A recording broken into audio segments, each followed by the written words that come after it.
자, 본론에 들어가기 앞서서 혹시 이런 고민하고 계신 분들 있으신가요? 아, 요즘 아이패드 프로 좋던데 가격도 노트북이나 그게 그거던데 가볍고 펜들 쓸 수 있는 아이패드가 낫지 않을까? 당장 그 고민 내려놓으세요. 절대 아이패드는 노트북을 대체할 수 없습니다. 안녕하십니까, 리뷰머신입니다. 오늘 제가 리뷰할 거 뭐냐? 2022년 대학생들에게 추천하는 학과별 노트북입니다. 좋은 노트북이란 건 가격도 저렴하면서 성능도 좋고 가볍기도 한 그런 노트북일 텐데 사실 그런 노트북은 세상에 존재하지 않습니다. 그리고 학과별로 쓰는 프로그램이 워낙 다양하기 때문에 그 모든 걸 만족시킬 수 있는 노트북도 존재하지 않고요. 그래서 제가 오늘 준비를 한번 해봤습니다. 크게 3개, 인문 계열, 예술 계열, 공학 계열 가성비 좋은 노트북 소개해드리겠습니다. 자, 가장 먼저 첫 번째 인문 계열 노트북입니다.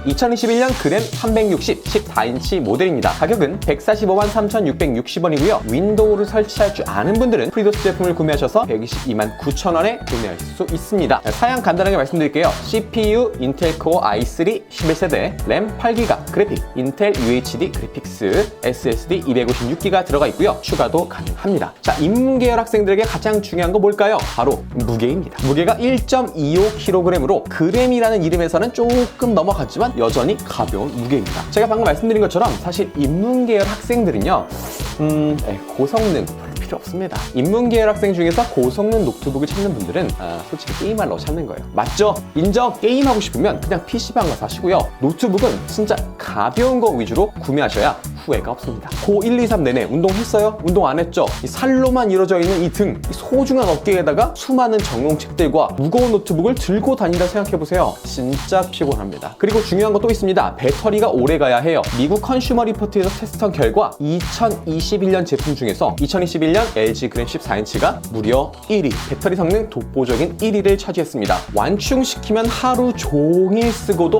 남는 아주 좋은 배터리 성능을 가지고 있는데요. 2021년 그램 14인치 모델도 있습니다. 이 모델 같은 경우엔 앞서 나온 360 모델과 비슷하지만 무게가 999g으로 아이폰 하나의 무게 정도 더 가벼운 모델입니다. 가격은 132만 원인데요. 제가 지금 소개해드린 링크를 타고 들어가 보시면 가격이 제가 지금 설명드린 것과 조금 다를 수도 있어요. 쿠팡 시스템 자체가 재고에 따라서 그리고 다양한 플랫폼의 최저가에 따라서 약간씩 왔다 갔다 하기 때문에 제가 지금 설명드린 가격이 아니다 라고 하면 다른 곳에 가셔서 검색해 보시고 최저가 제품을 구매하시는 걸 추천드립니다. 자, 그리고 두 번째 2020 맥북 에어 M1 모델입니다. 바로 이 제품이죠. 가격은 112만 980원이고요. CPU는 그 유명한 M1 칩이고요. 램 8기가, SSD 256기가, 그래픽카드는 7코어랑 8코어 둘 다 있습니다. 제가 쓰면서 정말 너무너무나 만족하는 제품이라서 이거는 제가 매번 노트북을 소개해드릴 때마다 계속 소개하는 제품인데요. 사실 애플이 가성비로는 좀 이것저것 욕을 먹긴 했었거든요. 그 가격이면 차라리 윈도우의 어떤 제품 혹은 안드로이드의 어떤 제품 뭐 이런 식으로 했었는데 이번 M1 맥북 에어가 나오면서 그런 말은 싹 사라지게 됐습니다. 가성비가 너무 좋아요. 배터리 타임 무려 18시간이고요. 4K 편집 쌉 가능입니다. 소음도 없고요. 발열도 없어요. 지금 보시면 아예 펜 자체가 없죠. 노트북의 생명일 수 있는 펜을 없애버릴 정도로 발열 잡는데 자신이 있다는 모습이죠. 사실 100만 원 초반대 제품에서 이렇게 오래가고 실제로 4K 편집이 가능하면서 소음, 발열 다 잡은 제품 노트북 중에서는 없는 것 같습니다. 가성비가 너무너무 좋아서 저는 진짜 강력 추천합니다. 하지만 너무 큰 단점이 있죠. 바로 애플 제품이라는 거. 우리나라 사람들한테 익숙한 윈도우가 아니라 맥 OS를 쓴다는 거예요. 인문계열 학생인 경우 거의 대부분 한글 문서 작업이나 워드 혹은 PPT 등을 할 건데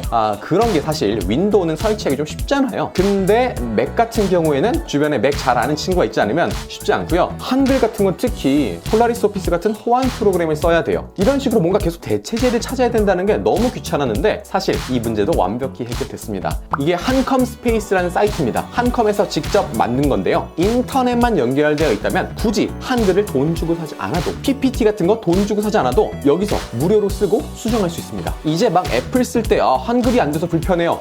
그런 얘기 절대 하지 마세요. 한컴 스페이스에서 무료로 쓸 수 있습니다. 다음은 예술 계열로 한번 가보도록 하겠습니다. 예술 계열도 뭐 다양하긴 해서 근데 일단 대표적으로 보면 포토샵이나 일러스트 혹은 프리미어 같은 프로그램들을 많이 쓸 것 같습니다. 방금 설명드렸던 맥북 에어 M1 아주 좋아요. 정말 가성비 넘친 모델이고요. 예술 계열 대학생들이 많이 활용하고 있는 노트북 중에 하나입니다. 그럼 이렇게 패스?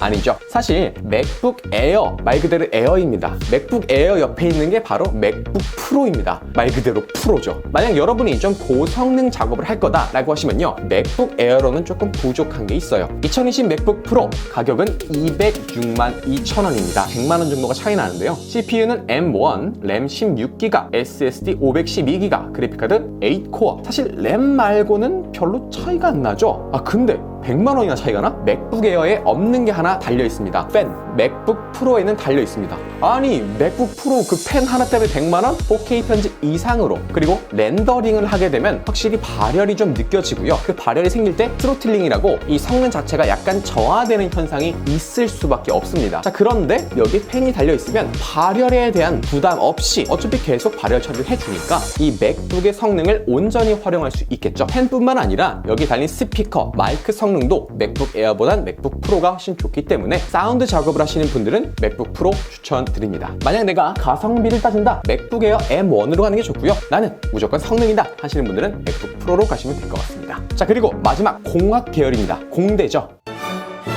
공학 계열은요, 삼성, LG, 애플 쳐다도 보지 마세요. 우리가 익숙해져야 브랜드 앞으로 말씀드립니다. MSI, 델, 기가바이트. 저는 사실 공대생이 아니라서 잘 모르지만 검색을 해봤더니 공대에서 제일 많이 쓰는 게 매트랩이라고 하더라고요. 그리고 스케치업, 오토캐드 등이 있는데 매트랩 같은 경우에는 사양은 그렇게 중요하지 않다고 합니다. 다만 연산 시간이 조금 달라질 뿐이에요. 그리고 스케치업, 오토캐드는요, 램보다는 GPU, 그래픽카드, 그리고 GPU보다는 CPU 순으로 중요도가 더 높아진다고 합니다. 그러니까 CPU부터 제대로 골라야 한다 이 말이죠. 오토캐드 2022년 버전을 보니까요, 시스템 요구사항에서 권장사항이 프로세서가 3GHz 이상 돼야 된다고 합니다. 이게 속도거든요. CPU 일하는 속도가 빨라야지 오토캐드가 원활히 돌아간다 했는데, 옛날 CPU가 아무리 빠르게 일을 해도요, 최신 CPU가 적당히 일하는 것만 못합니다. 아무래도 최신 CPU가 훨씬 더 효율적으로 일을 하기 때문인데요. 최근에 나온 12세대나 바로 전에 나왔던 11세대 모델을 선택하는 게 좋겠죠. 자, 그래서 추천드리는 모델 기가바이트 2021 G7 MD i7입니다. 가격은 149만 9천 원이고요. CPU 인텔 코어 i7 11세대, 그래픽카드는 지포스 RTX 3050 Ti, 램 16기가, SSD 512기가입니다. 당연히 CPU가 i7보다는 i9이 좋겠지만은 우리가 대학교에서 뭐 그렇게 고성능이 필요하진 않거든요. 가격 차에 비해서 이 성능 차가 뭐 거의 2배 이상 나진 않기 때문에 i7을 선택하는 게 가성비 좋은 선택이 될 수 있을 것 같고요. 최대 4.6GHz까지 속도를 낼 수 있다고 합니다. 그렇다면은 3D 작업 시에도 작업 후에 또 렌더링 돌릴 때에도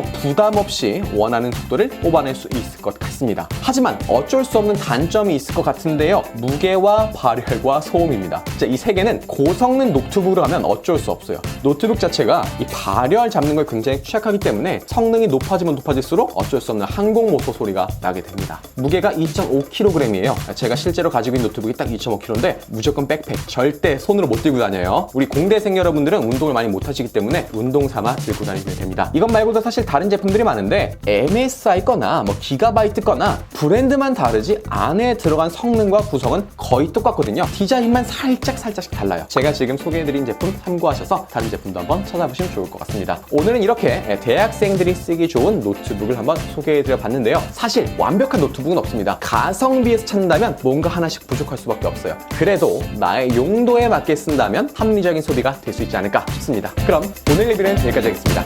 안녕!